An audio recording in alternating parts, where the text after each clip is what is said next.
All right. So, as you know, Museveni is still struggling to find His Excellency Kyagulanyi Ssentamu. Reports indicate that he has brought in a lot of equipment from countries to try to find him using technology or have experts who can track him, because he knows for sure that Bobi Wine is in Uganda. He believes that he has not left the country despite arguments about him either being in or out of the country. He also suspects that he's in the American embassy, which is a place that he had planned to attack recently. I've put 2 posts where he vehemently says he's going to bomb the United States embassy in Uganda, in Kampala, because he suspects that Bobi Wine is being kept and held in that place. So leave that to him to try to cause some trouble, because he knows what will come if he attempts to attack the embassy. But Museveni believes the gun solves everything. But let's see how that goes. So that military equipment, or the equipments that have been brought to look for Bobi Wine, have been stored in Mbuya barracks, in the military barracks. Any of you who are familiar, it's around Kiswa Bugolobi area. That's where the barracks is located. So all of that equipment that is supposed to be searching for Bobi Wine or His Excellency Kyagulanyi are stored in that place. The other thing is that because of what's going on with M23 in Congo and Rwanda, and Kagame denying that M23 is from Rwanda, now Kagame says it's from Uganda, Museveni feels like things are closing in on him. And so one of the things that he's trying to do, or he wants to do in the next few days or weeks, is to get rid of Jamil Mukulu. As you know, that Jamil Mukulu had been branded a rebel, and he's in the prisons he's in Luzira in Uganda. So people who are involved in this plan are Frank Baine, Byabashaija, and Museveni. They plan to kill Jamil Mukulu in prison, because they believe that if he's caught and he has to talk, he will have a lot to say that will incriminate Museveni and his regime.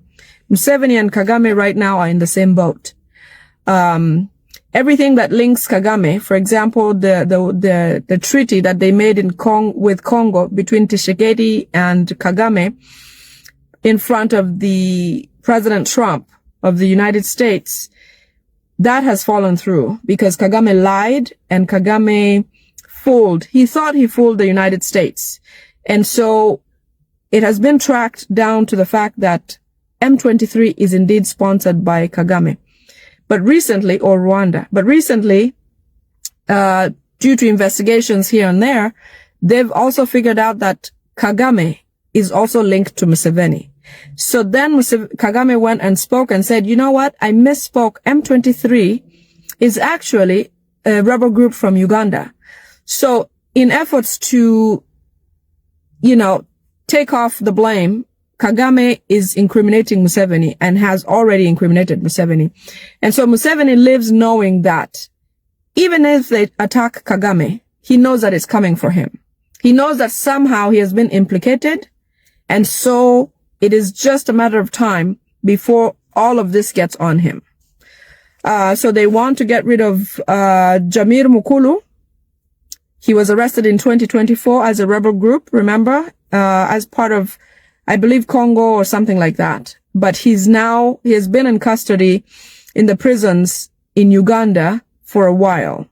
So Jamil Mukulu, anybody who knows him, he's on target. He's supposed to be, according to orders from Museveni, arrangements with Byabashaija and Frank Baine. They want to get rid of Jamil Mukulu while in prison in Luzira because they're afraid of him speaking. The other thing, this is funny, but it's true. So, you know how Museveni has been buying off a lot of political prisoners here and there? No, not political prisoners. Opposition like Noop and all those people to try to get them to work with him.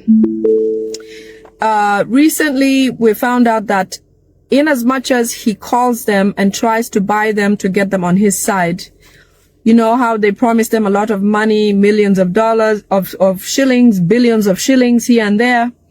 Museveni has figured out how to keep them on a leash, to continue doing what he has asked them to do, but he's not relinquishing that money to them. So apparently what he's doing with the opposition is when he calls them to, like the Nsibambis, when he calls them to go and meet with him and he promises them a lot of money. What Museveni then does is after the meeting and the agreements and they've signed MOUs and all these things, agreeing to work with him or work for him, Museveni then asks them how much they want and where they want to take it. And because this money is bulky, sometimes they can't just take it in cash to wherever they want to take it, because sometimes Museveni has access to a lot of cash. So even if they do give him cash to take home, they're asked to be escorted by guards. So Museveni will give them some guards to take them home. And as they go, or when they go to the banks to go and keep that money, Museveni will send them with an escort who knows how much or which bank they're going to. So when they, let's say, what was this recent gentleman? So let's say somebody goes to Museveni to go get some cash and they've agreed, they've signed MOUs. He sends them with a guard with the money that he has given them to go and deposit in a bank. So every bank is code numbered or code named by the Museveni people. So they'll send him with a security to try to get that money to the bank. When they get to the bank, this code is communicated back to Museveni to say, this person has brought the money and has deposited it in this bank. So what he does is he communicates with those bank officials not to release those funds to them until he says so. So imagine you take cash to a bank, but you don't have access to actual liquid cash. Museveni has become a mafia among these people. They go in, they take their money, they take it to the bank it in their accounts where they usually go and exchange cash or money however they wish. This money becomes held up in that place and their salaries go in there. So for example, the MPs who work with Museveni, who already have established banking services with a certain institution, when they go to withdraw that money, they can't withdraw anything. All the bankers will say, go back and talk to whoever has sent you, or your account is frozen. So despite the fact that Museveni has already met with them, they've signed and they're working for Museveni, they don't have access to those funds, plus their salaries are also increasingly frozen. So all of these MPs, NUP or opposition MPs who work for Museveni, they are working on empty because all the money is frozen and only Museveni can release those funds. So imagine, after all that they're doing, and they can't say no, and because they hope to get that money, they can't stop working for him. They can't say no. The other day, Walusimbi was ordered by Museveni to show up and change to NRM immediately. Without saying any arguments, he went and did it anyway, because he has them on a leash now. They expect to get this money. The money is held up, and Museveni is going to hold this likely past swearing in, which means these people have to show up to swear in. By all means, they are going to come and stand beside Museveni, hoping to get the money or by MOU, and they know what Museveni is capable of.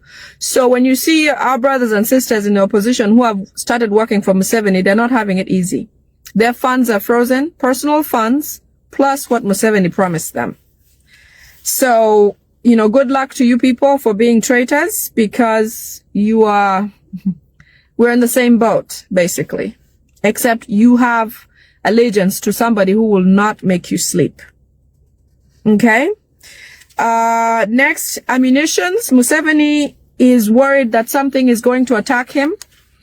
He has been very concerned that as much as they're emphasizing Rwanda, he knows that he is next, or he's being lured by all these attempts on Kagame, but they really want him.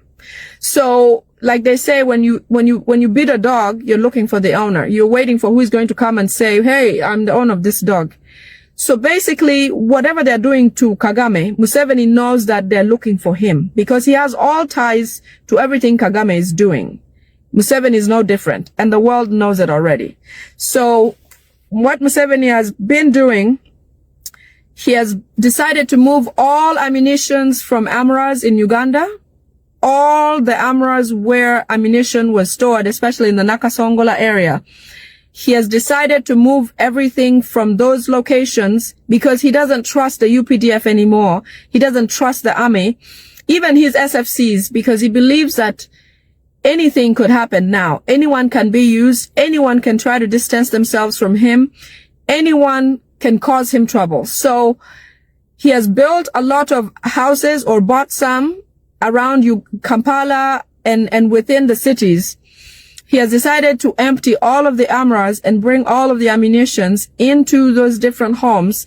And he has taken SFC soldiers away from barracks and has plotted them in the neighborhood so that they can secure or watch over those ammunition.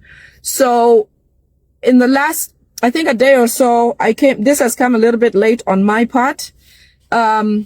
So a few days ago, some people witnessed load shedding or power shut off along the Nakasongola highway coming from the barracks over there because Museveni shut down power from 8 p.m. because he was moving weapons from the armories to the buildings where he wants to secure them. So many of you those who have lived in those areas, you can tell that there's been power shutoffs consistently from 8 p.m. until morning, purposely because he wants to, in the darkness, move those ammunition and weapons to new locations because he doesn't trust anyone. They've brought in a lot of military, obviously from Rwanda, because they know what's coming at them. And so they feel like they need to protect themselves with people who trust them or people who care about them. So a lot of those ammunitions have been moved into new homes. If you see new builds in your area or buildings, it is because they're trying to shift or move over their security or ammunitions because they believe once they're attacked, they need to have defense from people who care about them. So you will notice a lot of new people in the neighborhoods. They look different. They walk different. Those are SFCs who have been deployed to be around and protect and watch over those ammunitions because he's afraid that if the military turn on him, they'll use it on him. Okay. Next here, only top commanders actually know about those weapons, the ones that are being moved around, because he's preparing to spread a whole lot of the battalions away from the military barracks into local communities where he can control. Okay. Buganda region. This is a new one. So the Rwandese community has designated Buganda region as their gain. As you might know, you might have heard that in the place in Rwanda where the memorial or the memorial location where the genocide victims are inscribed on rocks and things like that, the tourist area where the people who go to visit people who suffered or lost their lives during the genocide in Rwanda, has an inscription where the Kagame people have linked the loss of lives during the genocide to Baganda in Uganda. Strangely so. You know very well that it's impossible that Ugandans went and attacked Rwandese during the Tutsi and Hutu war in Rwanda, which eventually brought Kagame into power. That 1994-1993 genocide, that was executed amongst themselves. But apparently in the inscription on the rock that is the foundation rock of the memoriam in that location, there is an inscription that says, these people, or in memory of those who lost their lives, and this war that was caused by the Baganda from Uganda. It is very strange. It is not true.